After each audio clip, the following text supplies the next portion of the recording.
some of you know that I helped to start a program called the Zen Hospice Project in San Francisco many years ago now. And we didn't have much of a plan for it. We just thought there was a natural match between people who were cultivating what we might call the listening mind through meditation practice, or the listening heart, and people who needed to be heard at least once in their life, folks who were dying. And we worked mostly with people living on the streets of San Francisco. And I'll tell you more about that as we go. But I retired from that some years ago now and started another organization called the Metta Institute. Metta is an old Buddhist word. It means loving kindness or friendliness. And because I couldn't think of a quality which was more necessary at the time of dying for the person in the bed or the person making the bed than loving kindness, than love. So that's the sort of background that I come to you from. But what I want to start by saying is, don't wait. Don't wait.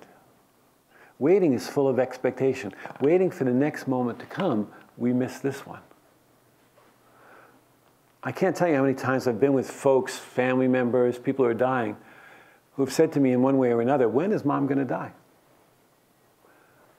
And waiting for that moment, they missed all the moments in between. So don't wait. That's my first counsel. I was at the bedside of one of our patients at the hospice, and I turned him on his side and I was washing his back, you know. And as I was washing his back, he turned to me and he said, I never thought it would be like this. And I said, what? And he said, dying. And I said, well, what did you think it would be like? And he said, I never thought about it. And you see, in that moment, that realization was a cause of greater suffering for him than his terminal lung cancer. He'd been caught by surprise by death, really. Death is the elephant in the room, right? It's the thing we all agree exists but refuse to talk about.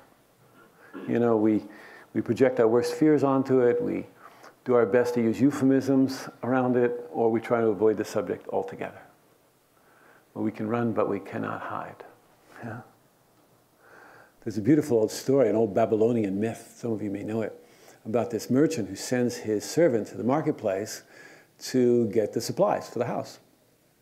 And while the servant's in the marketplace, he's moving through the crowds, and a woman bumps into him. And he turns, and he recognizes that she's deaf. And so he gets really terrified, and he runs back home, and he tells the merchant, he said, you know, I was in the marketplace, this thing happened, I bumped into this woman, I recognized her as deaf. She said, and she gave me this terrifying look, this really threatening look.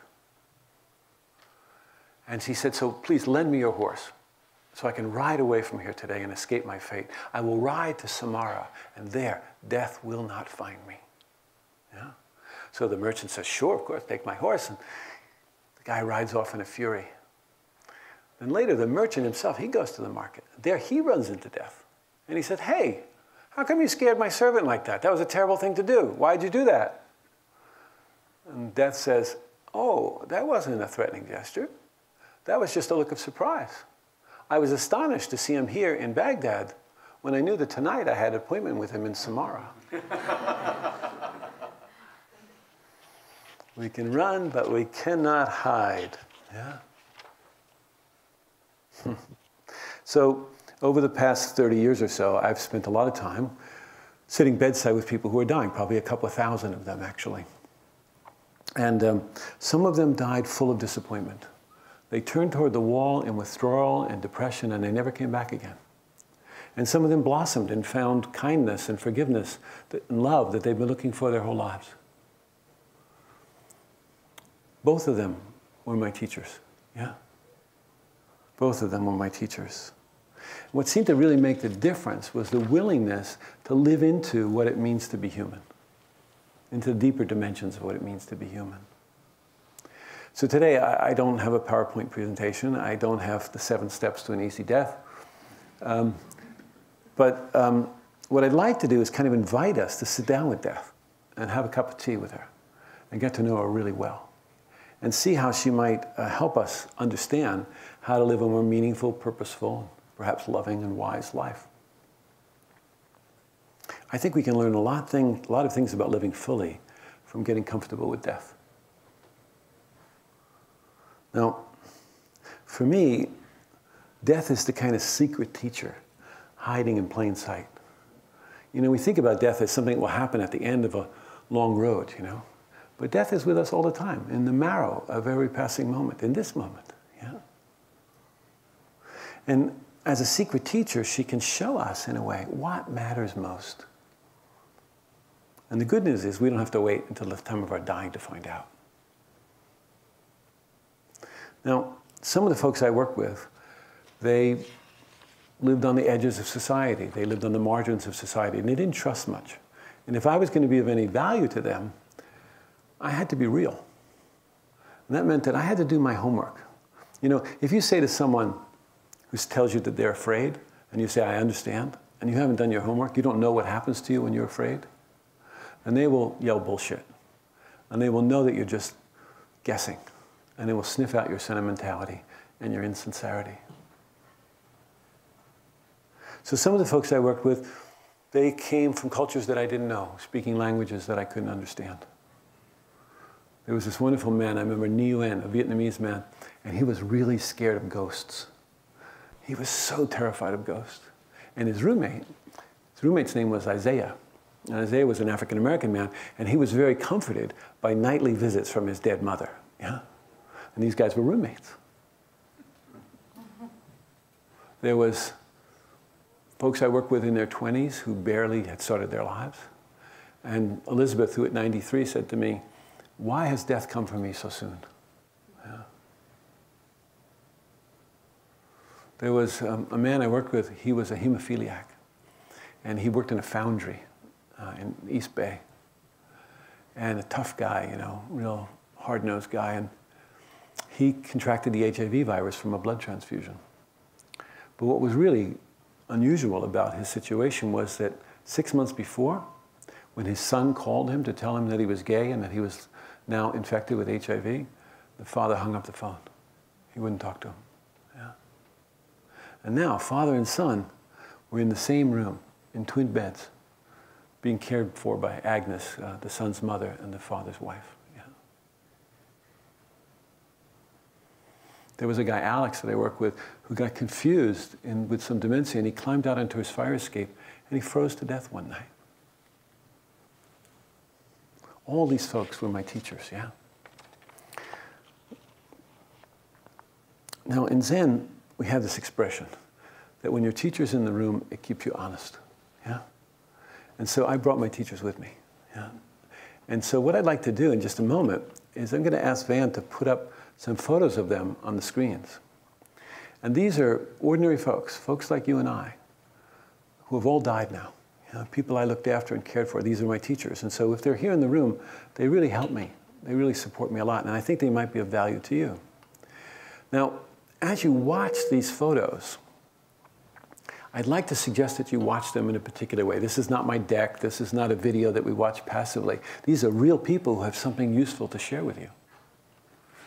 And so in order to really benefit from that, I think what would be helpful is if you don't look at them in an ordinary way, that you don't look at them in the way you normally look at a screen, but instead you turn inward a little bit more and settle into your body, heart, and mind, and see, as you look at the slides, what's happening in your body? What are the real sensations that are going on there? And what are the honest feelings in your heart if you don't turn away from anything? And what goes on in your mind? You know, if you walked into your mind and looked at the activity there, what's happening in your mind as you're looking at these slides? And then 2 questions. What attracts you? And what causes you to pull away? What attracts you and what causes you to pull away? That's the 2 most important questions to answer. And that's about you, it's not about them. Yeah? Just a minute. So, yeah, let's put them up now, man. Let's put those slides up now. And we're just going to leave them up on a loop so that they just will move as I'm speaking to you. And so they're going to teach, and I'm going to translate. Okay? That's how it's going to work. So look and see what attracts you, what causes you to pull away. You know, the habits of our life, they have a very strong momentum. And that momentum carries through right into the time of our dying. So the question that arises, of course, is, well, what habits do we want to create? Yeah? I worked with a lot of people near the end of their life, and many of them died full of fear and distress. And I think we can do something about that. And I think the way we do something about that is by really looking at inviting in the wisdom of death to help us understand how to live this life with some degree of integrity. I mean, suppose we stop compartmentalizing death, cutting it off from life. I mean, imagine if we regarded death as the final stage of growth instead of a wasting away experience. I mean, could we then turn toward death and say, how then shall I live? I think without a reminder of death, we tend to take life for granted. We get caught up in our everyday preoccupations, you know. But when we keep death really close at hand, at our fingertips, I think we don't hold on so tightly. I think we let go a little bit more easily. I think we don't take ourselves or our ideas so seriously. And I think this engenders a certain kind of kindness for each other when we recognize that we're all in the boat together. But in this culture, we tend to treat death predominantly as a medical event, and we turn it over to medicine. And I want good medicine, you know. I want great pain control and symptom management when I'm dying, but dying is too big for the medical model alone. We need to bring the best of what medicine has to offer, but I'm not sure we should let it drive the bus. I think the experience of dying is so much more profound that it dwarfs all models, including most religious models.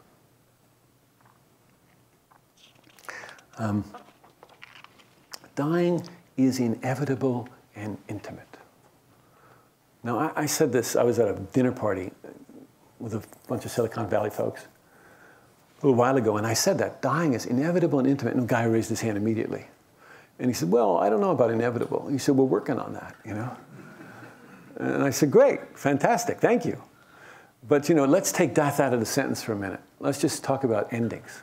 How do you meet endings? Like the endings in your life, the end of a sentence, the end of a meal, the end of a relationship, the end of your day. How do you meet endings? And I don't have some kind of moral standard about how you're supposed to do that, but I do know that the way in which we meet endings, to a large part, shape the way the next thing begins. And so by looking at the way we meet endings, not only do we understand something about our day-to-day life, but I think it becomes the best preparation for dying. Regularly, I saw in the people that I was working with, and I changed diapers on park benches behind City Hall, these folks who had supposedly no inner life, you know, they regularly met the experience of dying, which they felt was unbearable and unimaginable to them. They regularly met it in extraordinary ways. Now, sometimes those turns happened in the final month of life or weeks of life, or sometimes even in the final moments of life. Now, we might say too late, and I would agree. It's too late to do that work at the end of your life. But here's the thing.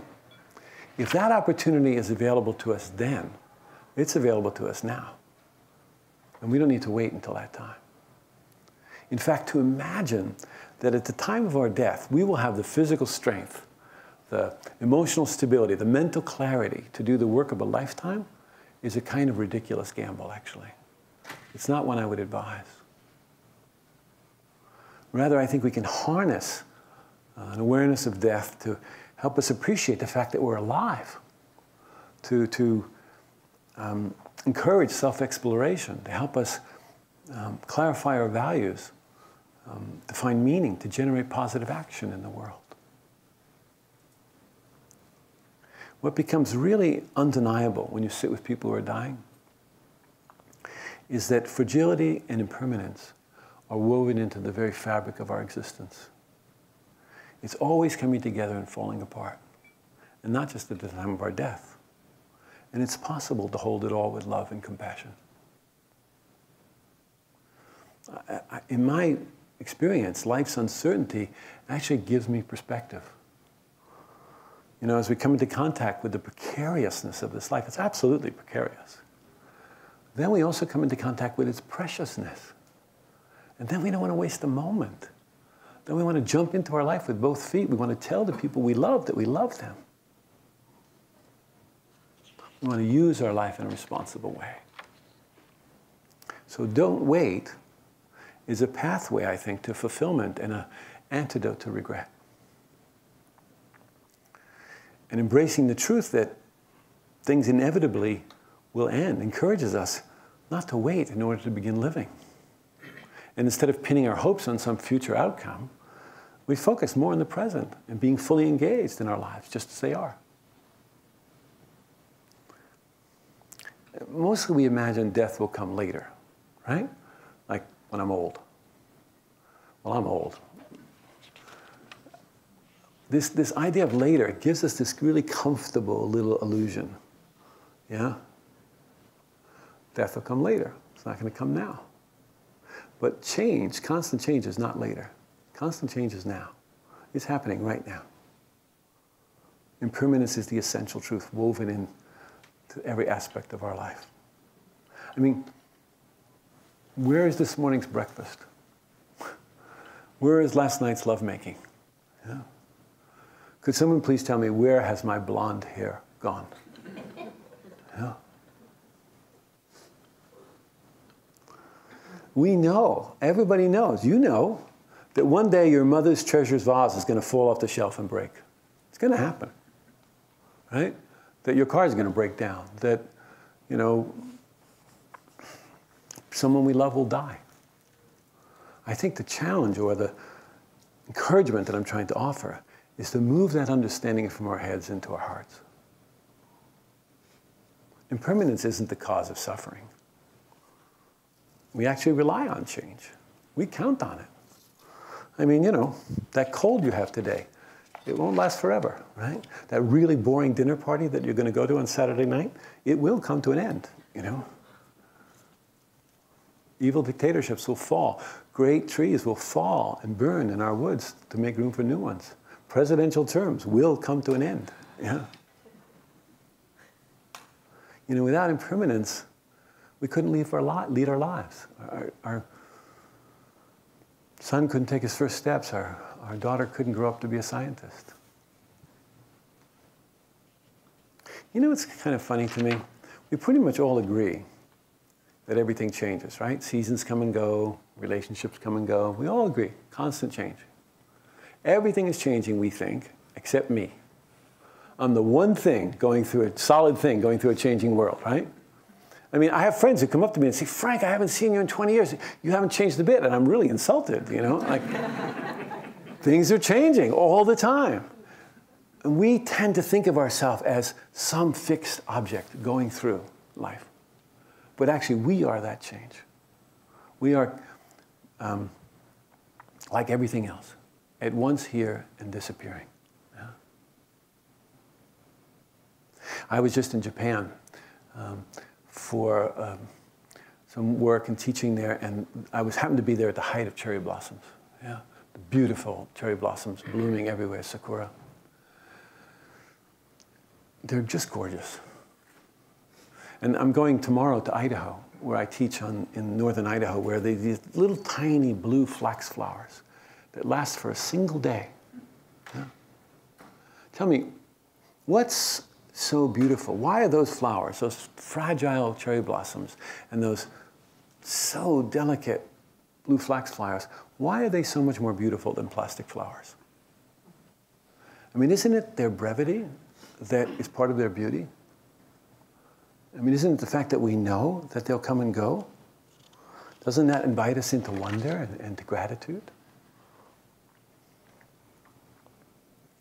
Death is not a stranger. It's always with us. You know?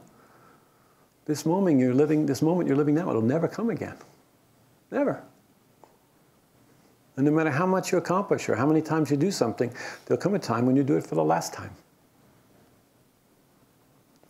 You have this one opportunity to really fall in love with existence. Why not really enjoy it? Huh? I had a heart attack a few years ago. I was teaching a retreat for doctors and nurses on compassion. And in the course of that retreat, I had a heart attack. Actually, I didn't have a heart attack. I had heart pain, which I denied 3 times, actually. First time, I thought I had indigestion. I got some Tums. This is very common for people who have heart attacks. Second time, I was leading a guided meditation on sensing the body. Yeah? and all these strong sensations were moving through the body. I thought, sensing, you know. The third time, I was in a video conference with Ram Dass, a friend of mine. He's an old, great old spiritual teacher. And I love him. He's a very dear friend of mine. I was just with him last week. And I was getting a little irritable with him. Emotionally irritable. And this reminded me of my wife when she was giving birth to our son. She got a little emotionally irritable when I started suggesting things to her. Yeah. And it was that emotional irritability that really got my attention, more than the physical sensations. And I said to Ram Dass, I'm sorry, I have to go now. You keep going. And they took me to the hospital, and I had a heart attack in the ER. Yeah. I used to think I knew something about dying. And then I had a heart attack. And I realized I didn't know very much at all. And that was a good thing. So now I know a lot less. And that's much more helpful. Yeah. When I was recovering from the surgery, and it took a long time for me to recover, about 6 months, because they cut my phrenic nerve by mistake, which meant my diaphragm didn't work and my lung didn't work. And so I was recovering at home, and a very famous Tibetan teacher called me up, and I won't say who, but this particular teacher had trouble with his own heart. And so I thought, oh good, he's going to know what to do, right? I mean, what? So I got him he called me up, and I was on the phone with him, and I thought he's going to give me some esoteric practice or something. It's going to be good, right? And I said, how did you deal with it? You know, like all the depression, which is part of the experience, and the feeling of helplessness, and the sense of identity just being wiped out. Like, how did you deal with this, you know? And there was this long pause on the other end of the phone, and then he said, well, I think it's good to have a heart. And he said, if you have a heart, you should expect it will have problems. And then he told me to rest more, and he hung up. That was it. I thought, no esoteric practice? What? But afterwards I thought, you know, he's really right. If you have a heart, if you have a human body, you should expect it will have problems. I mean, who said it should be otherwise? Yeah. If you have a heart, if you have a human incarnation, a human life, you should expect it will have problems.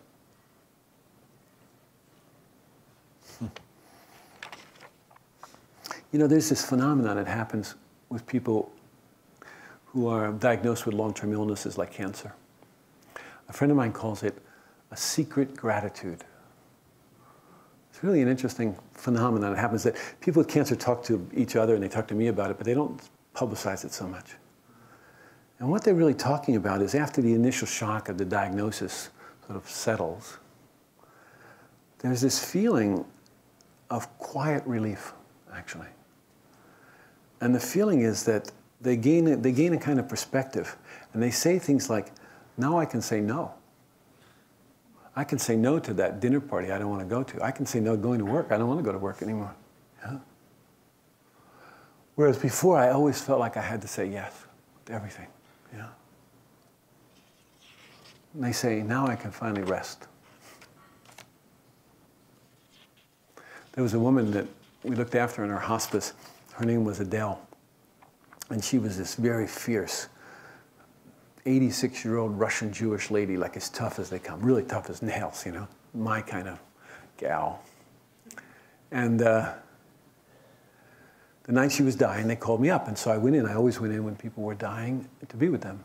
And I walked in the room, and Adele was sitting on the edge of her bed, sort of with her feet dangling off the edge of the bed in her bedclothes. And I went and sat in the corner. That's my way. I sort of sit in the corner and see, is anything really needed before I jump in to help, you know? And there was a really nice, well-meaning attendant, nurse's assistant, sitting next to her. And this attendant turned to Adele and she said, Adele, honey, you don't have to be scared. We're all right here with you. And Adele turned to her and she said, honey, if this was happening to you, you'd be scared. Like that. Yeah. So I stayed in the corner. Yeah. And then a little while later, this very well-meaning attendant said to her, you look a little cold. Would you like a shawl or a blanket around your shoulders? And Adele said, of course I'm cold. I'm almost dead. I hope I have half of her tenacity when I'm dying. But sitting in a corner, I noticed a few things. One was that Adele wanted no nonsense. She didn't want to talk about tunnels of light or bardos or any of these things. She just wanted real, authentic relationship. And the second thing was that there was suffering, there was struggle.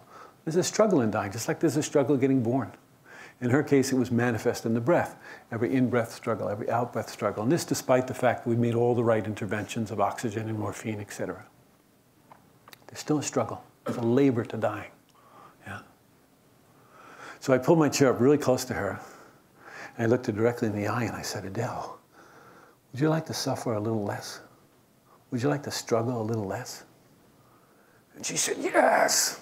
And I said, okay, I noticed something. I noticed that right there at the end of your exhale, just before the next inhale, there's this little gap, this little pause. And I wonder what it would be like if you could put your attention there just for a moment, you know. I'll do it with you.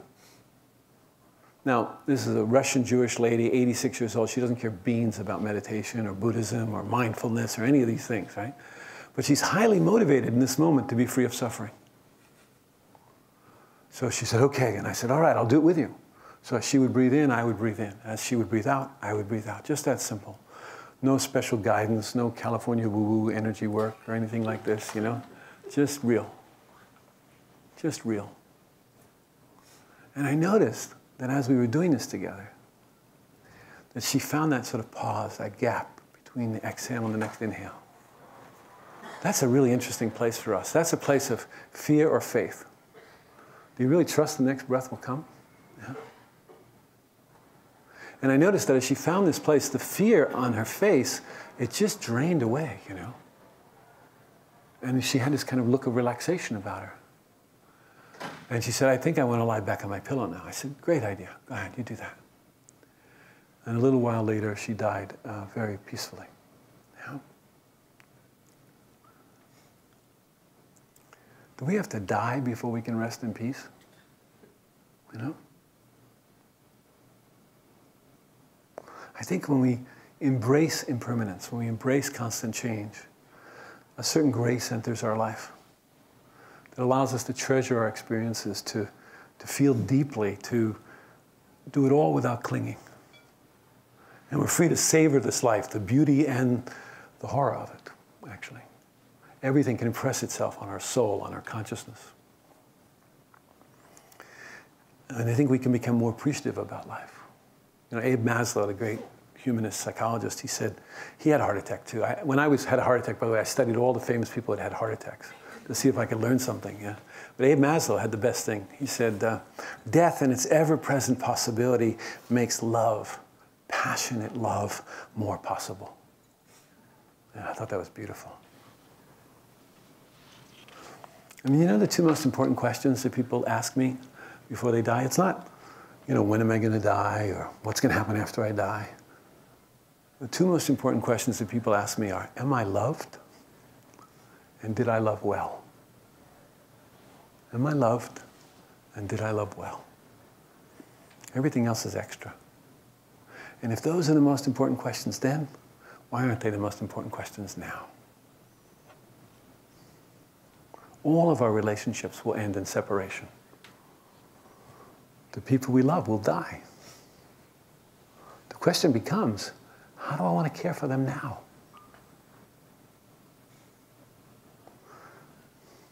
Don't wait. Don't wait. You know, to be human, for me at least, is much more than getting born and getting a good education and getting a great job at Google, you know, or a house on a nice street, you know, so that we can go to bed and sleep and wake up in the morning and do it all over again. I think it's an invitation to feel everything. I think it's to come into direct contact with this strange, beautiful, and sometimes perfectly ordinary thing that we call life. And I think it's an opportunity to be conscious of the fact that some of us will make love while others make war. To recognize the truth that there are babies like my granddaughter last night who was in our house making a, you know, tent out of bed sheets and couch pillows. And there are kids that are screaming in Syrian refugee camps. There are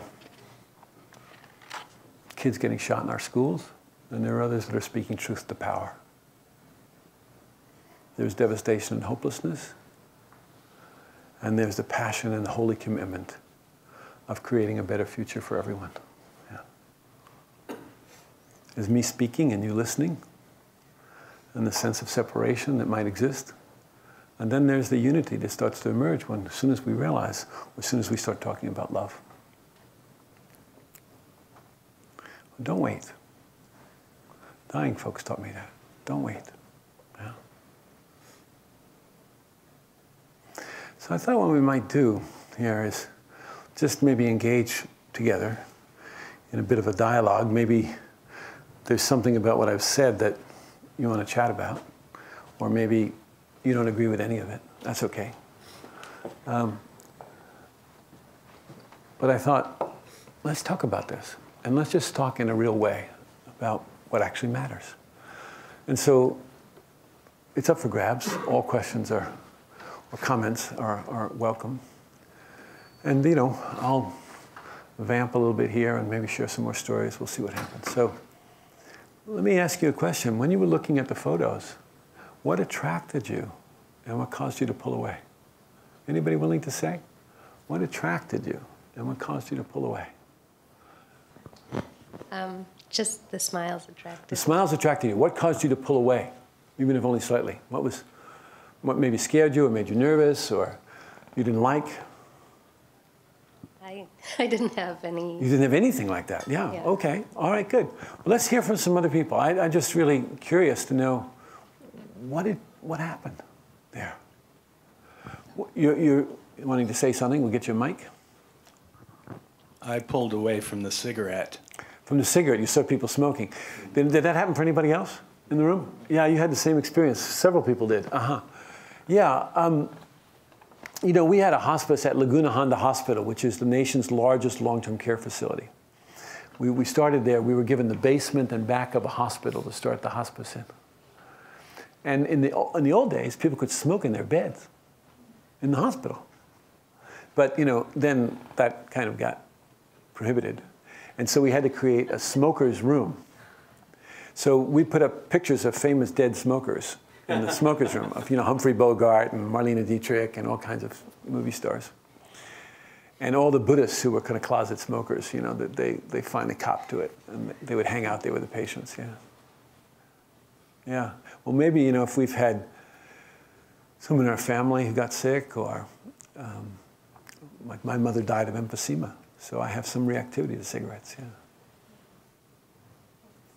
Let's go back to this young woman. I didn't have any problem with the cigarettes. It seemed to me like they were enjoying themselves. Yeah, yeah. So not everybody does, but some people do. For some people, it's like, might as well enjoy it, right? But for others, if we've had something like that in our families or our friends, it can cause some reactivity for us. So that's one of the challenges of being with people who are dying. How do we see ourselves in them? Like when you looked at these photos, like I know these people. I could tell you all their backstory. I worked with all of them. But you don't know them, right? So what are you seeing, right? I mean, you know tarot cards? You know how tarot cards, you don't have to believe in tarot, but what tarot cards are archetypical images, you know, that are represented on the cards. And what these photos are kind of like tarot cards. The whole human condition is here. Depression, happiness, fatigue, fear, it's all here in these slides. Look at her. So when you look at them, I think what we're seeing is ourselves. I think that we're seeing our own hopes and fears. Yeah. Now, if we understand that, then it takes the conversation a little deeper. Yeah. So what'd you see? What'd you see? I don't know which one is going to be me. I don't know which one is going to be me, yeah. Well, what did you see that attracted you or caused you to pull away? It feels like you keep trying to give us things other than the grief that I always see in the ending. It's like, no matter what else we get out of it, whatever positives we find here, yeah. Whatever chance there is to not have a cold anymore, right. It's still a horrendous loss. Yes, Yeah, and let's not... I don't want to sugarcoat that at all. Absolutely, and I don't want to sugarcoat it either. I have no interest in that. My interest is in being deeply real with people. And there's no question that when we experience the loss of someone we love, we're going to feel grief. And that grief is going to show up in all kinds of ways. It's going to feel like sadness, and it's also going to show up as anger and as fear, and sometimes like numbness, or like you're walking through molasses, you know, and you can't find your way. Yeah, and I think that the numb is more what led me away. It's like there's a lot to take in, and there's an approach retreat thing that I just have to do with it. Yeah, yeah. So one of the experiences of grief, you know, first of all, there's a whole lot of nonsense out there about models of grief and, you know, timelines for how people should move through it, and it's just nonsense. Grief is a totally uncontrollable experience. And we usually enter that experience feeling very fragmented, you know. But if we stay attentive to that experience, one of the things we start to see is, oh my God, that's the underground river that's moving through all our lives, that we rarely talk about with each other.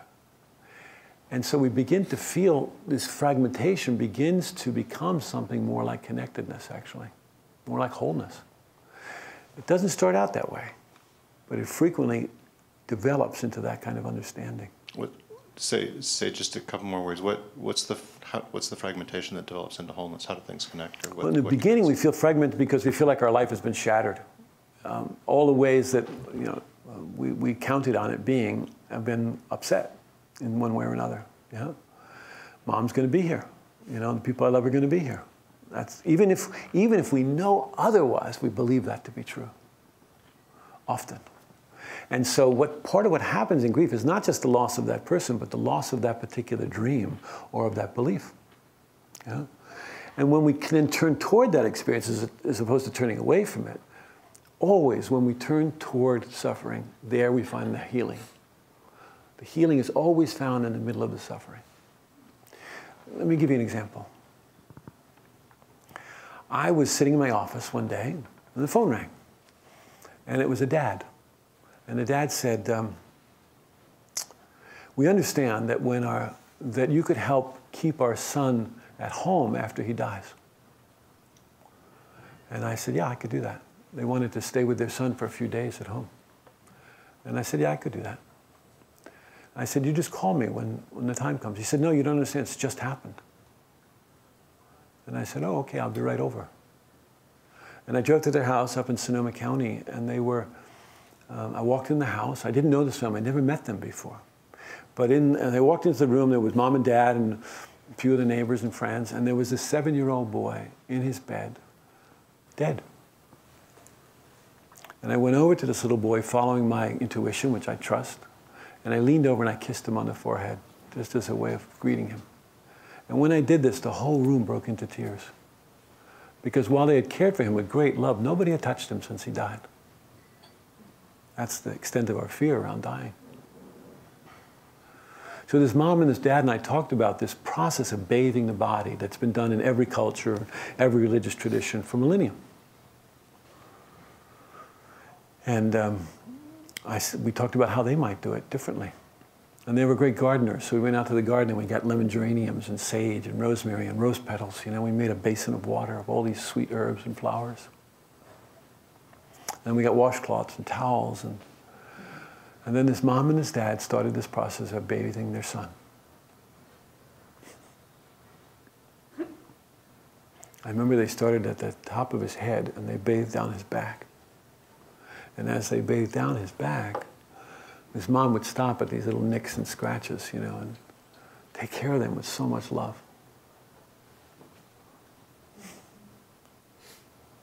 And sometimes they would have to stop and tell me a story about him as a way of getting current with the truth of what was in front of them. Sometimes it was too hard for the dad, and he had to go stand by the window, you know, and look out to the garden. He couldn't do it. And this mom, I remember she got to his toes, and she counted his toes. She said she'd done that when he was born. Yeah. Are any of you parents in the room? Yeah, okay. I mean, it's impossible. It's an impossible situation. And there are no words that you can touch this kind of suffering. What you can do is bear witness to the suffering and stay in the room when the going gets rough. So I said to her, just keep going. And she looked at me with these beseeching eyes like, am I going to survive this? Can any mother survive this? And my job was to hand her another washcloth and orient her back to the suffering. She kept bathing this boy, and by the time she got to his face, it was so intimate between this mom and this 7-year-old boy, really intimate. And she'd burned through a kind of grief. And I don't mean her grief was over, not by the long shot, it was just beginning, but the feeling of separation, which is part of the experience of grief, at that moment had melted. And this mom and this boy were like one thing. Maybe like the moment in which, you know, the women in this room can tell you what it's like when you birth a child and you feel like you're one being. No separation. Or when you're breastfeeding and you feel yourself to be one being. The child knows himself to be that too.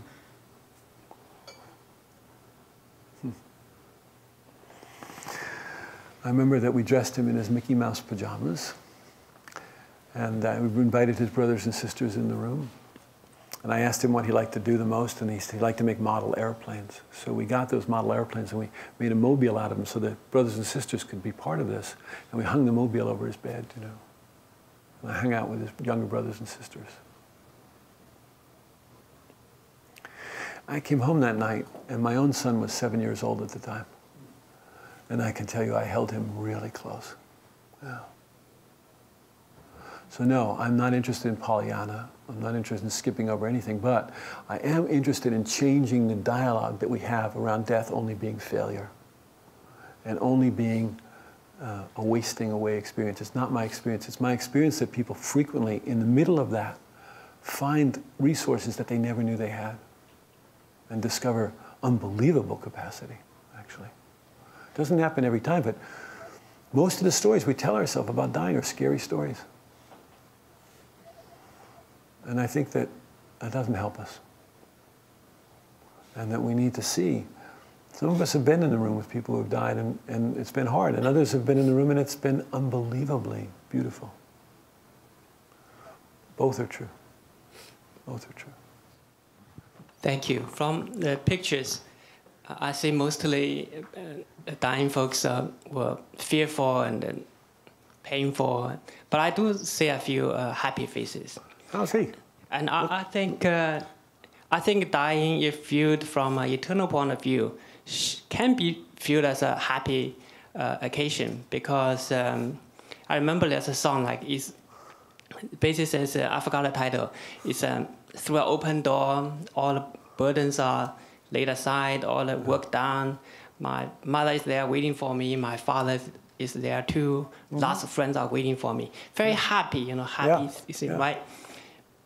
I think if we have a faith that we in heaven we have an eternal life, then our earthly life is very short. It could be 70 years or 80 years. As Moses said 3,000 years ago, the length of like 70 years is only very short. Yeah. The span of our life is so quick, they fly away, and we are gone. Yes.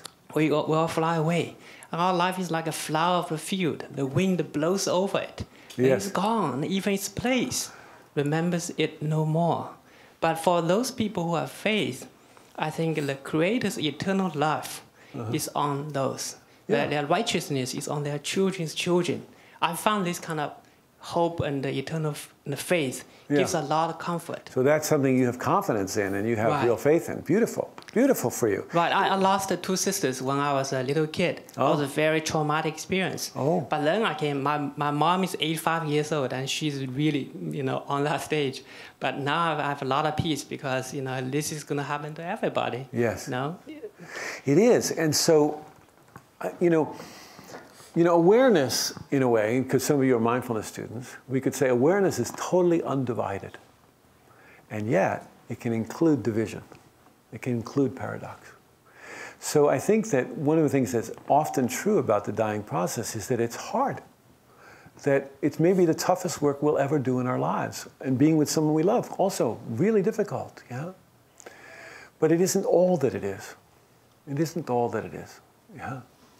So, and if we don't start including some other elements of that conversation, we will lean into, our default position will always be it's miserable and it's failure, and that's what we've been taught for generations now. And I want to shift that dialogue. Now, for some people like yourself, who are people of great faith, they have a sense of eternity and that there's a life after death. Others don't have that belief, and they still have graceful deaths. Yeah, it's not a prerequisite for a fearless death. Yeah? In fact, I often ask people when they're dying, what do you think is going to happen after you die? It's a really good question to ask all of us. And I don't know, actually. I don't really know. I mean, when I find out, I'll write, okay? But what you think about it matters. So, for example, there was a woman we were working with. She was a Christian Scientist, and she had deep faith, maybe like yourself, deep faith. And she said to me, I just want to put my head in the lap of Jesus. And I said, okay, sounds good. And then her daughter came, granddaughter rather, came to visit her. And her granddaughter said, Grandma, I was reading a book.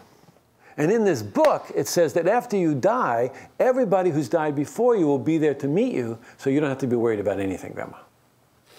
And Grandma became terrified.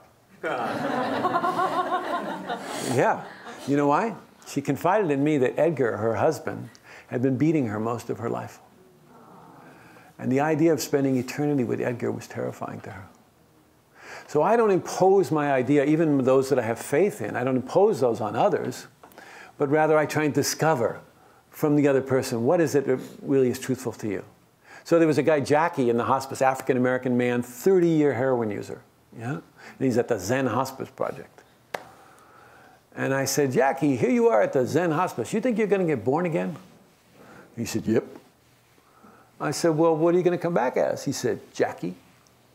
I said, what do you want to be Jackie for? You could be a king or a queen or, the head of Google, And I said, in some cultures you could be a cow, and that would be very sacred, And he said, I'm not coming back as no goddamn cow. And I said, well, why do you want to be Jackie? He said, because next time I'm going to get it right. And you see, we're in a really different conversation now. We're really in a conversation about his current life. Yeah. So I don't impose my ideas on anybody. I'm really curious. I like to discover with people. I walk in the room with a sense of wonder, There was a guy who was the head of the California Atheist Association who came to die with us at Zen Hospice. I was very proud of that he didn't feel like anybody was going to push any dogma on him, And so I sat down with him, and we talked a lot about this question. And I said, what's going to happen after you die? He said, nothing. I said, what do you mean, nothing? He said, nothing. And I said, you mean like, will you smell things? Will you hear things? No, you don't smell things. You don't have a nose. You don't hear things. You don't have ears. I said, well, what's it like? There's nothing. Is it like a dial tone, And he said, no. He said, it's just, you become molecules, and those molecules mix with all the other molecules in the universe. And you just become one with all the other molecules. I said, oh, that kind of nothing. Oh, okay. So I don't have some idea about how it's supposed to go. But I do think that the way in which we think about what happens after we die matters, shapes the way in which we die, and to some extent the way in which we live our lives, I think. So I think that your comments are good ones. But we'll find out, right? We'll find out. What else is on your hearts and minds? Anything else? Yeah, please. Over there. I really enjoyed your podcast with Sam Harris, by the way. Oh, yeah. Thanks. Yeah, he's a great guy, He's a bit of a provocateur, Sam, Yeah. And he was going to nail me on my Buddhist stuff, I think, but I didn't bite. He's a really good guy. He's a great interview. And he told me that it's one of the most popular podcasts he's ever had. Yeah. So I had a question about sort of Eastern philosophy. So one of the pillars or foundation of Eastern philosophy is the sense of self that we have is an illusion, and one of the foundations of all suffering. So I kind of wanted to ask you how we can bring awareness of dread in trying to understand that illusion. Yeah, beautiful. Well, so first of all, we got to distinguish between Eastern philosophy because it's too big a generalization, right? Because what a Hindu belief is and what a Buddhist belief is can be quite different. And also within Buddhist schools, there are many, many distinctions and differences. Some Buddhist schools don't ascribe to any notion of rebirth, for example. So one way in Buddhist schools, at least in the early Theravadan schools, is they think of us as what are called a heap, or the 5 heaps. We're a collection of things, you know, of seeing, of tasting, of touching, of smelling, you know, these senses. And the 6th being consciousness, the ability to know the experience. And that, in fact, in that system, that's what we are. We are this collection of things which is constantly appearing and disappearing, constantly changing. So when I said earlier, we think of ourselves as a solid thing going through a changing world, this is a kind of an illusion. Yeah? And yet there's also some imprint, we could say, that seems to continue and has some kind of momentum to it. Yeah? This is also true. And now in different cultures, in some of the Vedanta cultures, we would call that Atman, you know, the sense of soul. If in the Buddhist cultures, we speak about a consciousness that can continue, actually, and has a momentum to it that inclines it toward rebirth. Yeah. I think that really we don't have to believe any of that. All we have to do is look and see, this moment, it just changed. It was here a moment ago, wasn't it? And now it's not. And that's the truth of our existence. Everything is coming and going all the time. You know, I used to live in a farmhouse in the countryside, and there were these, it was a 120-year-old farmhouse. And the windows in the farmhouse, if you looked at them really carefully, they were thicker at the bottom than they were at the top. Because the glass, although it seemed solid, was actually a moving thing. Glass is liquid, you know, it's always moving. And so it settles down to the bottom of the window. We're a bit like that. You know, we're a moving thing that looks kind of solid, actually. But we're not nearly so fixed as we imagine ourselves to be. So suppose we embraced that, suppose not just believed it, but actually looked at it and knew it intimately, and really, you know, embodied it. Well, then I think we would maybe not be so afraid of change. And maybe our fear of death, which is a pretty big change, would just seem like yet another part of that continuous flow of impermanence. Yeah. I think that's one of the things we could do. If you want to find out about me, you can go to 5invitations.com, and there's a series of events, and you can find out where else I'm teaching and stuff. You can also obviously find the book there. And then I run an organization called the Metta Institute, M-E-T-T-A, and there also you can find out about the programs and things that we're doing. And so come play with us, you know. This is too big a question to be left until the final days of your life. Let's explore it now. So thank you very much. Thank you for everybody for inviting me. Thank you for those folks that are here in the room and those that have been watching the stream. Thank you, Karen, for your kind introduction, and Devan and the whole crew for everything you did to make it possible for me to be here saying thank you very much. And Ben, thank you very much. Yeah. Okay, let's stop there.